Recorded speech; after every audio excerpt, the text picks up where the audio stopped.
Que a graça e a paz de Cristo seja contigo, meu querido irmão, irmã.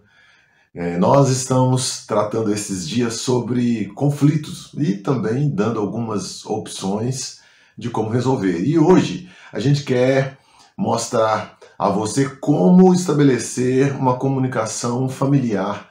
E esses princípios, meus queridos, não servem só para a família, devem servir também para ambiente de trabalho, ambiente ministerial, amizades, relacionamento com aqueles ajuntamentos e almoços de família e assim por diante. Bom, é claro que alguns princípios ficam mais fácil para nós utilizarmos nos relacionando com pessoas próximas, né?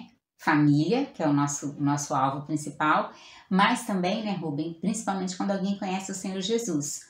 Porque os princípios aqui são extraídos da palavra, né? Exatamente. O que ela está querendo dizer... Aí você tem que avaliar. É que nem sempre quando você usa os princípios bíblicos para tratar com um não crente, você vai ter um pleno sucesso em resolução dos conflitos, porque a cabeça do não cristão é diferente. Mas aqui nós estamos falando de conflitos que podem ser gerados entre cristãos em vários ambientes possíveis.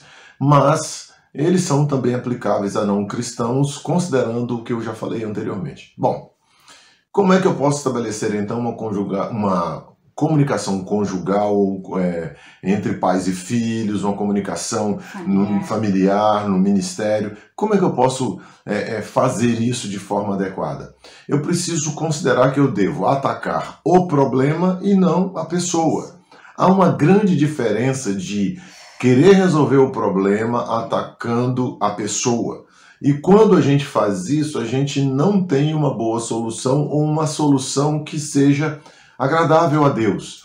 E a gente quer falar, a princípio, daquilo que você não deve fazer, daquilo que não é uma boa comunicação, daquilo que atrapalha a boa comunicação. Em primeiro lugar, tem pessoas que querem resolver os seus problemas explodindo, é aquela explosão. Joquebed vai ler um texto bíblico para a gente. Provérbios 29, 11. O insensato expande toda a sua ira, mas o sábio, afinal, reprime. Aqui está dizendo o seguinte: uma pessoa irada e que ela não é sábia, o que ela faz? Ela traz à luz, ela traz à tona, ela explode e não importa em quem vai cair os pedaços, os estilhaços vão encontrar, não importa quem. Pode ser os de casa, pode não ser. É uma pessoa que não tem limite, mas ela disse aqui, ou melhor, o texto lido diz que aquele que é sábio, ele retém a sua ira. Não quer dizer que está falando de esconder, mas ele sabe controlar para não permitir que a sua ira cause prejuízo nos outros.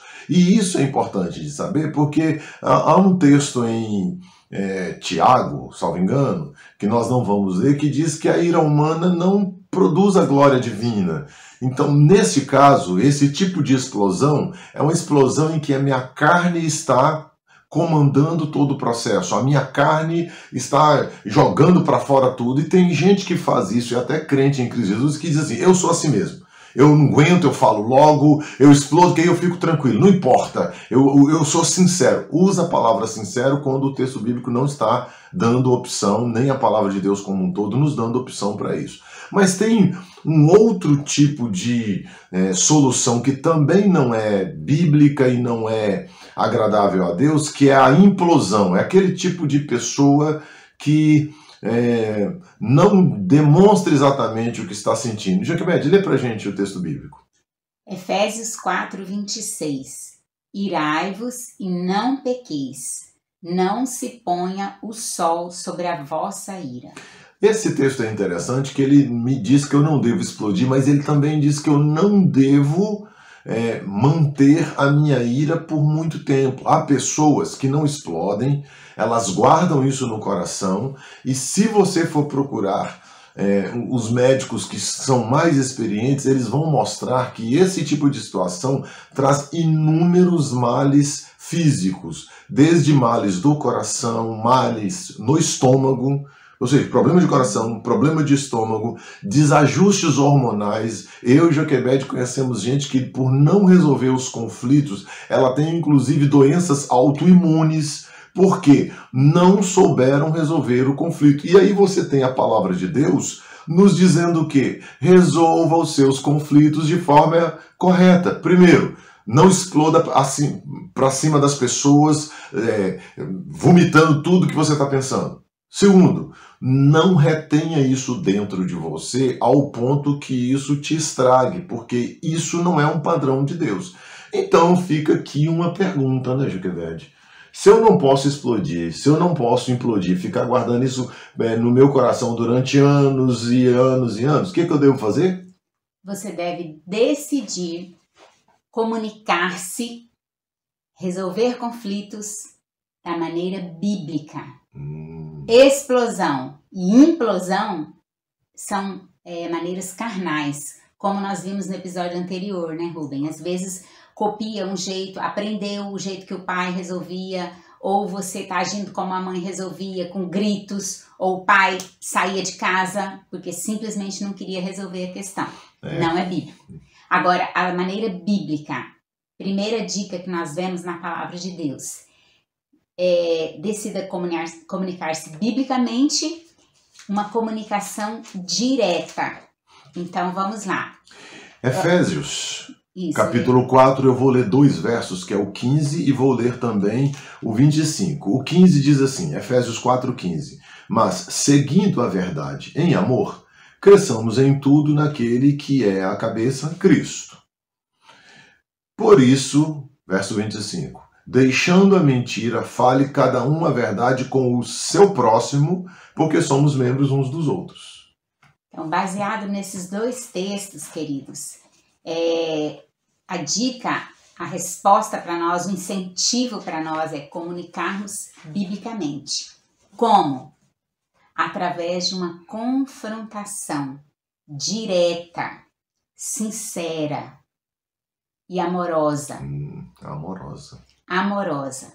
Então, isso não pode ser assim. E se eu tiver com raiva da pessoa, como é que eu vou demonstrar amor? Então, é isso que eu ia dizer. Respire, pense, ore, espere um pouquinho. Não tem que ser na hora, porque senão você vai falar um monte de coisas que você vai se arrepender depois.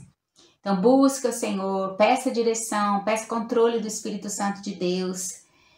Nós vemos o fruto do Espírito, né? As 9 partes que tem o fruto do Espírito diz sobre longanimidade, benignidade, bondade. Então, essas 3 partes do fruto têm a ver no meu relacionamento com o próximo. Sim. Então, nós não podemos explodir, nós não devemos implodir, nós devemos parar, pensar, aconteceu um problema, aconteceu uma situação, respira, se acalma, deixa o oxigênio fluir no seu cérebro, porque às vezes na hora da ira, na hora da raiva, você quer brigar, ou então você não quer falar nada, você quer se esconder no seu quarto ou sair de casa.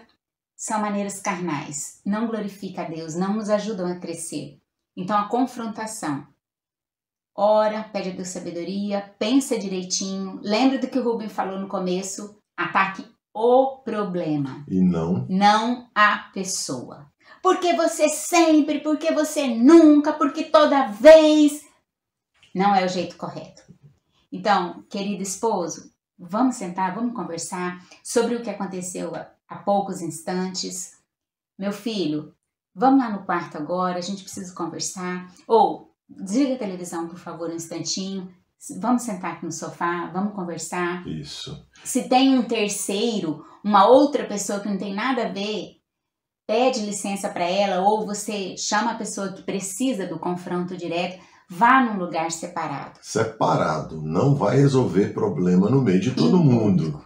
Isso não pode. Então, o primeiro princípio que nós queremos deixar claro aqui, baseado nesse texto de Efésio, é confrontar com sinceridade e com amor. Eu queria só fazer mais uma observação. Se você tem um filho ou uma filha que no horário em que a vontade dela não é feita, ela quer se trancar no quarto, isso é um claro sinal de implosão, ou ela vai para dentro do quarto e vai explodir. Então essa pessoa precisa ser chamada e precisa amorosamente ser confrontada com a sua atitude para que ela possa crescer e se tornar um jovem, um adulto saudável. Então não deixe oportunidades assim passarem, porque essa pessoa, o dia que sair da sua casa, não vai estar mais debaixo do seu controle e vai levar um erro, uma falha de caráter que não foi tratado segundo as Escrituras.